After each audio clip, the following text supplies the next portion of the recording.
Мага бирөө чалды. Агай, менде бир көйгөй болуп атат. Менин жолдошум бир жумушта иштейт. Анан ал жумушка кагаз толтурулуп, документ такталып, тапшырылганда кошумча акча жазылат. Өкмөт аны ошентип эле билет, ошол биздин жазганыбызды аябай туура турбайбы, ошентип эле жасаса болот турбайбы дейт. Жыяндын аркасында да ошондой адамдар барбы, айтор бизге ошо акча келет, анан ошону сарптайбыз. Кылынбаган ишти жазабыз. Негизинде ал биз бүтүрө турган иш арзыбаган эле акчага бүтөт. Килтейген акча биздин үйүбүзгө кирип калып атат. Мен сиздин ушул сабактарыңызды угуп отуруп арамадалды. Ошол килтейген акча кирип келген учурдан бери кылып аткан ибадаттарымдан кол жуугандыгыма азыр өзүм өкүнүп атам деди. Бул бир аял адам. Мен устаздын азыр сөзүнө кошумча, Хазрат Алиден таквалыкты кантип түшүндүрөбүз, биз айтып бербейсизби кичине десе, 4 деңгээл менен айтып берем. Мейли. Анан ар биринен өзүнчө чоң бир масштабтуу сабак чыгарасыңар. Амла айтты, аябай туура айтты мисалы. Ал-хашияту минал жалил, эң биринчиси Аллахтан чындап коркуу. Аллахтан чындап корккон адам ал автоматтык түрдө таква болот деген түшүнүк да. Эч кимди алдай албайт да. Экинчиси вал-амалу бит-танзил, Аллах түшүргөн китепке, Кур'анга амал кылып жашоо. Кур'андын ичинде бардыгы ачык айкын айтылган. Көмүскө эч нерсе жок да, жашырып, тияка бияка бурмаланган эмес. Буйругун аткарыш керек, тыйгандан тыйылыш керек.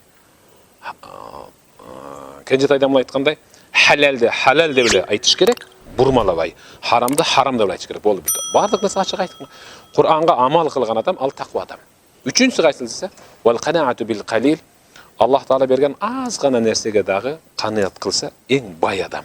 Мен айттым, канаат кыл, жолдошуңа айт, ушул нерседен баш тартсын.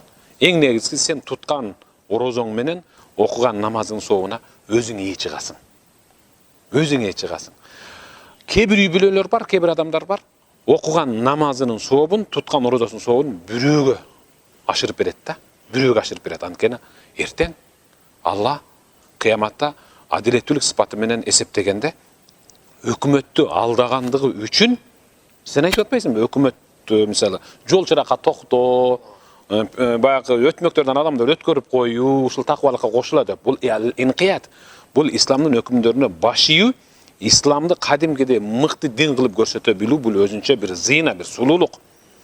Мен айттым да, сен сажда кылып, чекеңди жерге тийгизип, көз жаш кылып, ыйлап аткандагы намазыңды, саждаңдын сообу өкмөткө кетти.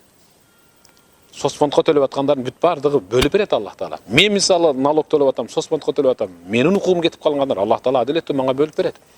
Учурдан пайдаланып айтайын дегеним, урматтуу көрөрмандар, таквалык деген ал кичинекей эле бир шакекченин ичинде түшүнбөш керек да. Кенжетай адамдар аябай жакшы маани берди. Таквалык деген ал ачык айкын Алла харам кылган нерсени харам, халал кылган нерсени халал деп билүү. Вара деген адал арам экендиги билинбеген нерседен өзүн. Ал эми зухдчы, зухд деген ал сизди бирөө билип дагы, билбей дагы жамандаса, аны менен ак энеге айтышпай, тилди тыйып коюу, ахиретке камылга кылуу, бул накта зухд. Айтор биз бүгүнкү сүйлөшүп аткан нерсебиз таквалыктын эки тамыры ал-вари' менен зухд боло турган болсо, демек биз ыйык Рамазанга ушул сапаттар менен, ушул сыпаттар менен кирип кете турган болсок, анда биз